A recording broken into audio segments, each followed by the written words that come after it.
Risk management process. There are 5 necessary steps that are taken to manage risk.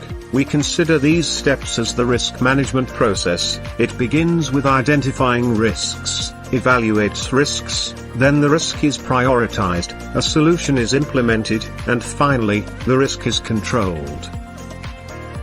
Let's discuss each step separately. 1. Identify the risk.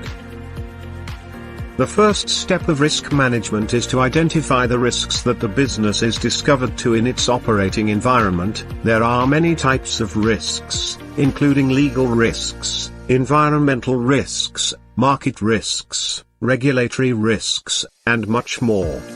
It is important to identify as many of these risk factors as possible. If the organization has employed a risk management solution, all this information is included directly in the system. The advantage of this strategy is that these risks are now transparent to every stakeholder in the organization with access to the system. 2. Analyze the risk. Once your team identifies potential problems, it's time to go a little deeper. How likely are these risks to take place? And if they take place, what will the consequences be? During this step, your team will examine the probability and fallout of each risk, to choose where to focus first. Factors such as possible financial loss to the organization, time lost, and severity of impact all play a part in precisely analyzing each risk. 3. Prioritize the risk. After analyzing the risks, prioritization begins. Rank each risk by factoring in both its possibility of happening, and its potential impact on the project. This step gives you a comprehensive view of the project at hand, and pinpoints where the team's focus should lie. It'll help you identify useful solutions for each risk. This way, the project itself is not interrupted in ways during the treatment stage. 4. Treat the risk. After prioritizing the risks, develop your treatment plan.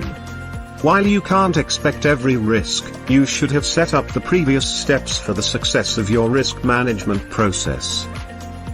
Starting with the highest priority risk first, task your team with either solving or at least reducing the risk so that it's no longer a risk to the project.